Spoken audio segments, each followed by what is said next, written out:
नमस्कार देवियों सज्जनों, स्वागत है आपका मैग्नेट ब्रेन्स पे। मैं हूं आपका maths mentor Rahul. Good morning, good afternoon, good evening, whenever you are enjoying this session.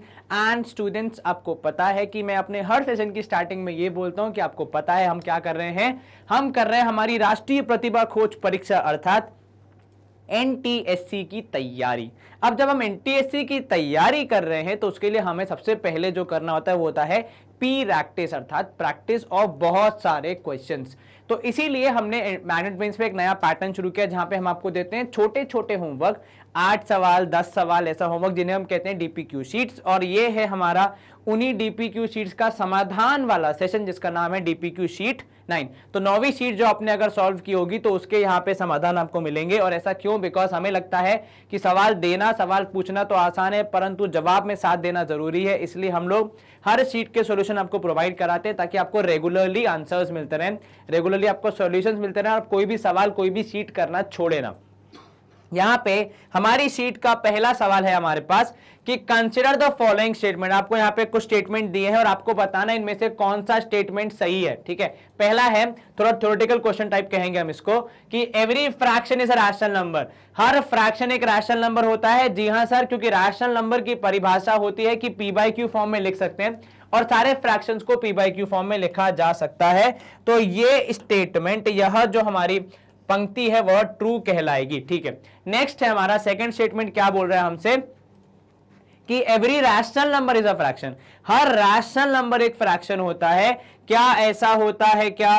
Sir, her rational number fraction नहीं हो सकता क्योंकि -2/3 ये रैशनल नंबर तो है, बट क्या ये फ्रैक्शन है? क्योंकि फ्रैक्शन हम लोग जो पढ़ते हैं वो कहां से आता है सर? वो पॉजिटिव होते हैं, मतलब वो किसी चीज के शेयर होते हैं। तो नेगेटिव वाले जो होते हैं उनको हम फ्रैक्शंस में काउंट नहीं करते, बट हाँ उनको हम रैशनल नंबर फैमिली में काउंट करते हैं। तो ये स्टेटमेंट इनकम्प्लीट है, तो ये फॉल्स हो जाएगा। तीसरा वाला, every integer is a rational number. जी हाँ, बिल्कुल, रैशनल नंबर एक बहुत बड़ा परिवार है जिसमें बहुत सारे टर्म्स होते हैं, natural number, whole number, integer, fraction, decimal, negative fraction जिन्हें हम कहते हैं, या फिर नेगेटिव डेसिमल्स आप कह सकते हैं, वो सब इसमें आता है। तो यहां पे आपका स्टेटमेंट हो जाएगा ट्रू। तो मतलब इनके हिसाब से पहला और तीसरा ट्रू है, तो ऑप्शन सी होना चाहिए करेक्ट उत्तर। कंप्यूटर जी हमारा उत्तर देख लीजिए। जी हाँ, ऑप्शन सी सही है। तो हमारा उत्तर कंप्यूटर जी के उत्तर से मैच हो रहा है। हम करेंगे यहाँ पे स्क्रीन को क्लियर और मूव करेंगे अगले प्रश्न की ओर। अब दूसरा है यहाँ पे सवाल भाई, 8 पावर 10 प्लस 4 पावर 10। ठीक है, साथ में यहाँ पे नीचे 64 का स्क्वायर प्लस 4 पावर 9 इंटू 16। थोड़ा हम इसको सिमिलैरिटी लाने का प्रयास करेंगे। तो मैं सबको कोशिश कर रहा हूं कि सब में, तब सारी वैल्यूज में 4 पावर 10 थोड़ा दिख जाए मुझे। ठीक है, चलिए, तो 8 को लिखा आपने 4 इंटू 2 होल पावर 10। ठीक है, प्लस 4 पावर 10। नीचे है आपके पास डिनोमिनेटर में 64 को लिखा आपने 4 का स्क्वायर, ये हो गया होल स्क्वायर। भाई 64 होता है 8 का स्क्वायर, तो वो हो जाता है 4 का क्यूब। ठीक है, 64 क्या हो जाता है? 4 का cube plus 4 power 9 into 4 power 16 हो जाएगा 4 का स्क्वायर। अब जब आप इनको सेम पावर में लाने का प्रयास करेंगे आपको मिलेगा यहां पे 4 power 10 into 2 power 10 plus 4 power 10, और नीचे यहां पे आपके पास 3 2 6, तो 4 पावर 6 प्लस 4 पावर 11। क्योंकि 4 की बहुत सारी पावर आ रही है तो हम कुछ कॉमन ले सकते हैं। तो आपके पास कॉमन लेने पे क्या आएगा? ऊपर आप ले सकते हैं 4 पावर 10, क्योंकि वो दोनों टर्म्स के पास है, पहली वाले के पास भी है, दूसरे के पास भी है। पहले से बचेगा 2 पावर 10 और दूसरे से बचेगा केवल 1। नीचे जब आप 4 पावर 6 ले लेंगे आपके पास बचेगा कितना? 1 प्लस 4 पावर 5। अब यदि आप इसको ध्यान से देखेंगे कुछ कुछ चीजें कैंसिल हो रही हैं भाई। 4 पावर 10 4 पावर 6 आपस में डील कर लेंगे, 10 में से 6 चले जाएंगे तो केवल 4 पावर 4 बचेगा। यहां पे 2 पावर 10 -1 है। नीचे वाला जो है उसको मैं थोड़ा सा कर रहा हूं, अब क्या कहते हैं उसको मॉडर्नाइज, या फिर थोड़ा सा करेंगे उसका मेकअप, उसको हम चेंज करेंगे। 4 पावर 10 को आप लिख सकते हैं 2 की पावर 2 और ये होल पावर 5। -1 है प्लस 1 है। चलिए, क्या किया मैंने? सर 4 होता है 2 का स्क्वायर, तो आपने वो लिख दिया और बाहर है पावर 5। इससे हमें ये फायदा हुआ कि ये हो गया 4 पावर 4 और अंदर है 2 पावर 10 प्लस 1। डिनोमिनेटर में you have again 2 power 10 plus 1, तो हूबहू हो गए दोनों सेम, तो हो जाएंगे कैंसिल। 2 पावर 10 कैसे हुआ, 5 2 जा हो जाएगा 10, और ये हो जाएगा 4 पावर 4 का स्क्वायर रूट मतलब आधी पावर, तो 4 का स्क्वायर रूट हो जाएगा 2, तो हो जाएगा 4 स्क्वायर मतलब 16 होना चाहिए आपका उत्तर। क्या होना चाहिए आपका उत्तर, 16 होना चाहिए, ऑप्शन बी। कंप्यूटर जी हमारा आंसर वेरीफाई कर देंगे, उनके हिसाब से भी हमारा उत्तर आ रहा है ऑप्शन बी 16, तो यह सही है। हम करेंगे यहां पे स्क्रीन को क्लियर और मूव करेंगे अगले प्रश्न की ओर। अब सवाल क्रमांक 3 है आपका, आपको बताना है 1 2 3 5 7 टू द पावर 655 की लास्ट डिजिट क्या होगी। अब सोचने वाली बात ये, यदि आप एक्चुअली इसको करने जाएंगे तो शायद कैलकुलेटर भी आपको मना कर देगा कि मतलब क्या कर रहे हो, इतना बड़ा नंबर कैसे निकालोगे। ठीक है, तो हम क्या करेंगे, हम थोड़ा सा स्मार्ट वर्क करेंगे। हमें क्या बोला, यूनिट डिजिट। तो पहले हम पकड़ेंगे कि भाई 7 से एंड होने वाले नंबर, मतलब इसकी यूनिट डिजिट और इसकी यूनिट डिजिट में थोड़ा कंपैरिजन होगा। ठीक है, तो भाई जो नंबर 7 से एंड होता है उन सबकी यूनिट डिजिट सेम ही होती है, किसके जैसी, 7 के जैसी। तो भाई 7 पावर 0 होता है 1, 7 पावर 1 होता है 7, 7 पावर 2 होता है 49 तो मतलब 9, 7 पावर 3 होता है 343 तो मतलब 3, 7 पावर 4 निकालोगे तो वो आएगा लास्ट में 1 वाला, तो मतलब लिखने की जरूरत नहीं है। तो इससे आपको दिख रहा है कि भाई 7 की साइकिल कितनी होती है, 4 की होती है। अब आपको देखना है कि 655 करते वक्त कितनी साइकिल कंप्लीट हो जाएंगी और साइकिल में आप कहां पे जाके रुकेंगे। ठीक है, चलिए, तो 655 को आपने डिवाइड किया 4 से, क्योंकि भाई आपको पता लगाना है साइकिल कहां पे जाके रुक रही है। तो भाई 4 1 जा 4, 2 बचेगा 25, 4 6 जा 24, 1 बचेगा 15, 4 3 जा 12, तो आपका रिमाइंडर आएगा 3। मतलब आपकी साइकिल कहां रुक रही है, 3 पे रुक रही है। तो 7 की वो पावर, 7 की थर्ड पावर आपको गैस करनी पड़ेगी, चेक करनी पड़ेगी। 7 की थर्ड पावर होती है 3 से एंड, तो ये जो हमारे जनाब हैं ये भी किससे एंड होंगे, ये भी होंगे 3 से एंड। किससे एंड होंगे, 3 से, मतलब ऑप्शन बी होना चाहिए आपका करेक्ट उत्तर। ठीक है, जितना रिमाइंडर आएगा वो वाली पावर चुनिए। अगर रिमाइंडर आता 2 तो ये पावर, रिमाइंडर आता 1 तो ये वाली, रिमाइंडर आता 0 तो ये, और रिमाइंडर आया 3 इसलिए यहां पे थर्ड वाले को मार्क किया। ये नहीं देखना है आपको, पावर देखनी है। ठीक है, जितना रिमाइंडर है उतनी पावर, सिंपल। तो वहां पे आया 3, तो यहां पे भी उत्तर आ गया आपका 3। हम एक बार कंप्यूटर जी से चेक कर लेंगे, ऑप्शन बी 3 सही है, मतलब हमने सही तरीके से यूनिट डिजिट निकाला है। कंफ्यूज नहीं होना है, रिमाइंडर 3 का मतलब ये वाला 3 नहीं है, रिमाइंडर 3 का मतलब वो पावर में चेक करना है कि 3 कहां पे आ रहा है, कौन सी पावर, तो 7 की थर्ड पावर। ठीक है, इसीलिए 7 की थर्ड पावर के लास्ट में 3 आता है, इसलिए 655 जब करोगे 1 2 3 5 7 का, तो वो भी लास्ट में 3 देगा। आप चाहें तो चेक कर सकते हैं किसी मास्टर कैलकुलेटर से। चलिए, चौथा सवाल है आपका, given that 1/7 is 0.142857 whole bar which is a repeating decimal having 6 different digits. ठीक है, if x is the sum of such first 3 positive integers n such that 1/n is equals to 0.1 a b c d e f where a b c d are different integers, then value of x is, क्या बोल रहा है आपसे भाई, जैसे यहां पे 1/7 है, जिसको डिवाइड करने पे आपका जो उत्तर आता है उसमें 6 अलग डिजिट्स आती है। आपको ऐसे और कितने नंबर ढूंढने हैं, आपको फर्स्ट 3 चाहिए, तो पहला तो आपको मिल गया 7। ठीक है, आपको और 2 ढूंढने हैं। ठीक है, अब और 2 नंबर्स ऐसे कौन से होते हैं, तो भाई एक होता है 1/13, जब आप 1 को 13 से डिवाइड करते हैं तब आपकी साइकिल 6 से रिपीट होती है। ठीक है, और दूसरा होता है 1/21, जब आप इसको भी डिवाइड करते हैं तब भी आपकी साइकिल 6 से रिपीट होती है।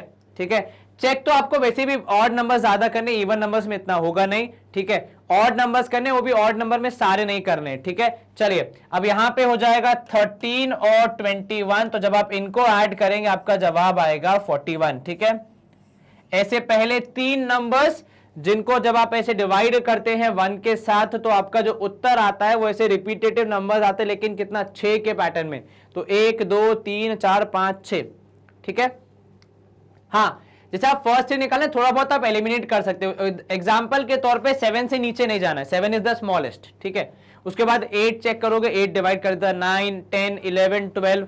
आप 13 पे पहला डाउट रेज करोगे। बेसिकली आप वैसे भी किस पे करोगे ज्यादा डाउट, प्राइम नंबर्स पे।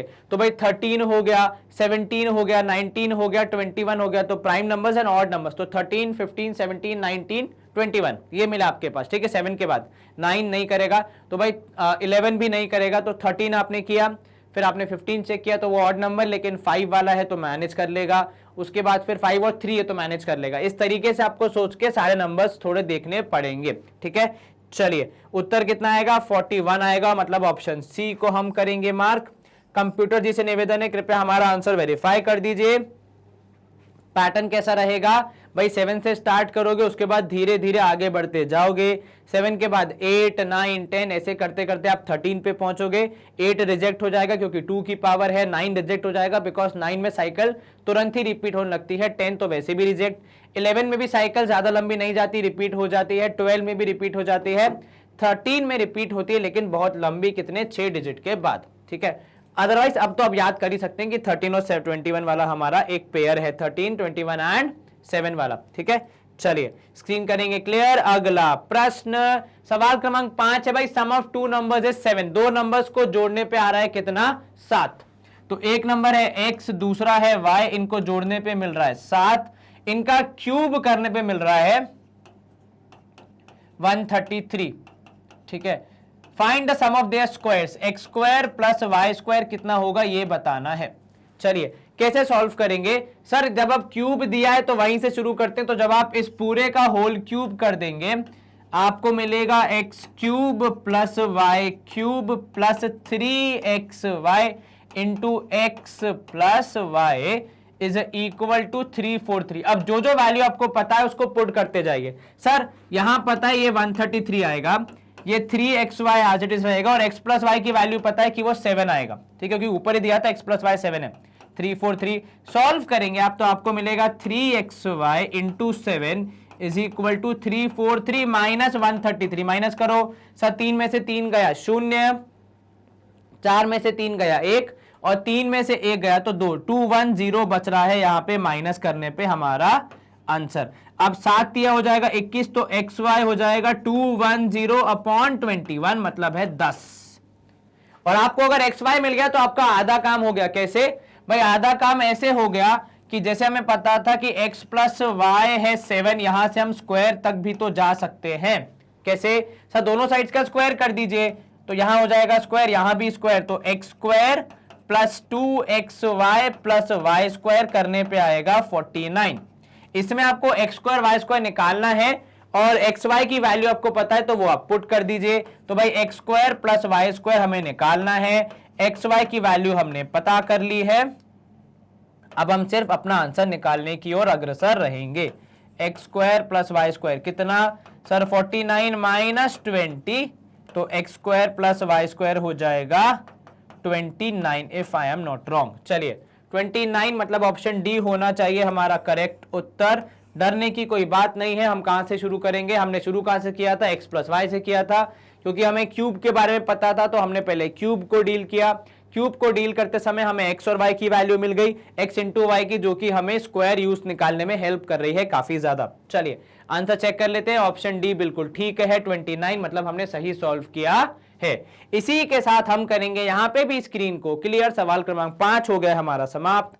सवाल क्रमांक 6 क्या बोल रहा है आपसे, यदि P1 and P2 are two prime numbers, कौन से प्राइम नंबर है, कोई भी दो ऑड प्राइम नंबर है, ठीक है, such that P1 is greater than P2, ठीक है। अब आपसे बोल रहा है कि P1 square minus P2 square करने पे क्या उत्तर आएगा, वो ऑड है या इवन है ये बताना है।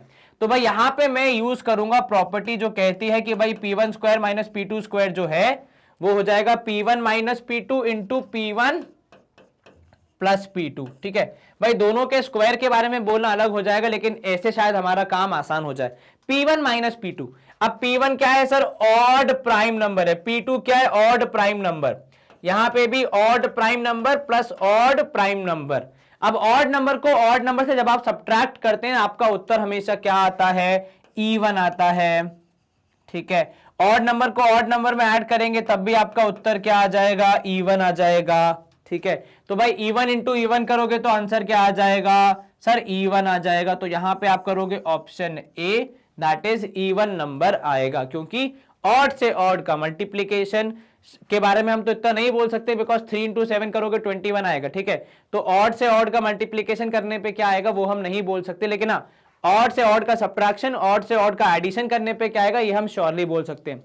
अगर आप यही सोच रहे थे कि सर ये ऑड है इसका स्क्वायर कर देंगे, माइनस ये भी ऑड है इसका स्क्वायर कर देंगे, तो प्रभु एक है 3 का स्क्वायर करने पे 9, 7 का स्क्वायर करने पे 49, ऑड नंबर का स्क्वायर करने पे आंसर ऑड ही आ रहा है, तो ऑड माइनस ऑड करने पे इवन आएगा, आप ऐसा भी बोल सकते हैं, ठीक है। चलिए आसान था ये, एक बार कंप्यूटर जी से पूछ लेते हैं। ऑप्शन ए इवन नंबर आएगा, सही है। आप दोनों में से जो कॉन्सेप्ट यूज करना चाहें कि ऑड का स्क्वायर करने पे ऑड आएगा और दोनों ऑड्स को माइनस करेंगे तो आंसर इवन आएगा, वैसा भी कर सकते हैं, या फिर जैसे हमने किया कि अलग अलग करके odd minus odd, odd plus odd करके भी इवन आंसर आएगा, वैसा भी सोच सकते हैं। चलिए सवाल क्रमांक 7 है हमारा, दिखने में खतरनाक सॉल्व करने में आसान। दिखने में खतरनाक क्यों? क्योंकि यहाँ पे जो ये √1 है ना, ये कई बार व्यक्ति को डरा देता है कि अरे बीच में कैसे √1 आ गया। प्रभु √1 तो 1 के बराबर होता है, तो बीच में हो कोई दिक्कत नहीं, पर है तो वो 1 ही के बराबर ना, ठीक है। और साइन का विशेष ध्यान रखना, कहीं कहीं पे माइनस है, कहीं कहीं पे प्लस है। जो इन जनरल आपको करना पड़ेगा वो तो हमेशा करना पड़ेगा रैशनलाइज। तो आप जब रैशनलाइज करेंगे यहाँ पे पहले वाले टर्म को, तो आपको ऊपर मिलेगा √9 माइनस √8। ये कहां से आया भाई? मैं 3 को लिख रहा हूं √9, ठीक है। और नीचे मिलेगा √9 का स्क्वायर माइनस √8 का स्क्वायर, है ना, ऐसे ही लिखेंगे हम। यस सर, एक बार फिर से लिख देते हैं अच्छे से कि भाई √9 का स्क्वायर माइनस √8 का स्क्वायर। ऐसे ही आगे जब आप करेंगे तो यहां आपको मिलेगा माइनस, तो यहां पे है √8 प्लस √7, ऐसा कुछ होगा। और नीचे हो जाएगा, सॉरी ये भी प्लस होगा ना, माइनस नहीं होगा, क्योंकि प्लस क्यों होगा? बिकॉज नीचे माइनस है, तो ऊपर जब करोगे तो प्लस होगा। और नीचे √8 का स्क्वायर माइनस √7 का स्क्वायर। ऐसे ही जब आप पूरा सिलसिला आगे बढ़ाएंगे तो डिनोमिनेटर में तो 1 ही आएगा। तो पूरा सवाल अब आ जाता है आपके न्यूमरेटर में। अब न्यूमरेटर में क्या आएगा? सबसे पहले आएगा √9 माइनस प्लस √8, उसके बाद जब आप माइनस साइन मल्टीप्लाई करेंगे तो माइनस √8 माइनस √7 हो जाएगा, ठीक है। फिर आएगा प्लस √7 और प्लस √6, फिर आएगा आपके पास माइनस √6 और माइनस √5, क्योंकि बीच में माइनस साइन है, ये देखिए ये वाला, ठीक है। फिर आएगा आपके पास प्लस √5 और प्लस √4 लास्ट वाले के लिए, ठीक है। तो 1 2 3 4 5, 1 2 3 4 5 आपने सब लिख दिया। देखो कौन किससे कैंसिल हो रहा है, तो भाई 8 8 कैंसिल, 7 7 कैंसिल, 6 6 कैंसिल, 5 5 कैंसिल, सब कुछ कैंसिल हो गया। कुल मिला के बचा अंडर रूट में √9 प्लस √4, √9 हो जाएगा कितना सा? √9 हो जाएगा 3 और √4 हो जाएगा 2, तो 3 + 2 होना चाहिए रूट के अंदर। 3 + 2 होता है 5, तो √5 होना चाहिए आपका उत्तर। ऑप्शन सी √5 होना चाहिए हमारा इस प्रश्न का सही जवाब। क्या था? दिखने में बहुत खतरनाक, बहुत बड़ा, लेकिन जब आप सॉल्व करने गए तो लगभग सब कुछ कैंसिल हो गया। खाली एक ट्रिक जो आपको लगानी थी कि a² माइनस b² यूज होगा, और वो रूट से डरना नहीं था। अगर उससे डर जाओगे तो शायद सवाल गलत कर दोगे, अदरवाइज तो ऑप्शन सी 5 आएगा इजी। कंप्यूटर जी से एक बार वेरीफाई कर लेते हैं, उनका जवाब भी आया ऑप्शन सी, तो मतलब हम दोनों सही कर रहे हैं। वेरी गुड कंप्यूटर जी, आप सारे सवाल के जवाब आजकल सही दे रहे हैं, आपका धन्यवाद। और हमारे स्टूडेंट्स हमेशा सही करते हैं। चलिए क्वेश्चन नंबर 8 है हमारा, the square of an odd integer must be of form. Odd integer का स्क्वायर, ठीक है। हम स्टार्ट करते हैं, सबसे पहला ऑड इंटीजर मान लिया हमने पॉजिटिव में 1, ठीक है। फिर 3², 5², 7² and then 9² and so on, ठीक है। चलिए 1 का स्क्वायर होता है 1, ठीक है। 3 का स्क्वायर हो जाएगा 9, 5 का स्क्वायर 25, 7 का स्क्वायर 49, 9 का स्क्वायर 81, ठीक है। अगर आप ध्यान से देखेंगे, ठीक है, तो 9 को मैं लिख रहा हूं किस तरीके से? सर 9 को आप लिख रहे हैं 8 × 1 + 1, ठीक है। 25 को लिख रहे हैं 8 × 3 + 1, 49 को 8 × 6 + 1, ठीक है। 81 को 8 × 10 + 1, ठीक है। यहां पे इसको लिखेंगे भाई, ये हो जाएगा कितना? सर ये हो जाएगा 8 × 0 + 1। तो जब आप पैटर्न चेक कर रहे हैं तो पैटर्न हो रहा है कि भाई सारे नंबर जो सारे परफेक्ट स्क्वायर्स हैं वो 8 × समथिंग करने पे और +1 करने पे मिल रहे हैं। जो कि हमारे बाकी सारे किसी ऑप्शन में नहीं होगा। ठीक है, अगर आप 6n+3 करेंगे तो यहाँ पे शायद आपको ना मिले भाई, यहाँ पे हो जाए 6 × 1+3, लेकिन यहाँ पे हो जाएगा 6 × 4+1, तो हिल गया यहाँ पे थोड़ा सा। ठीक है, वो आप नहीं कर सकते। 6n+1, तो बेसिकली यहाँ पे ये होता है कुछ में होगा 6n+3, कुछ में होगा 6n+1, तो आप फिक्स नहीं कर सकते। लेकिन 8n+1 हर जगह पे अप्लाई हो रहा है। अब अगर 9 के बाद 11 का स्क्वायर भी लेंगे वो होता है 121, जो कि है 8 × 15 if I am not wrong +1, 8 5 से 40, 0 या 4 ऊपर, हाँ ठीक है। तो यहाँ पे हर नंबर 8 × समथिंग +1 से लिखा जा सकता है, इस पैटर्न से बताया जा सकता है। ठीक है, 4n+1 but may not be 8n+1, वो बोल रहा है 4n+1 तो श्योर है, लेकिन 8n+1 होगा ये श्योर नहीं है।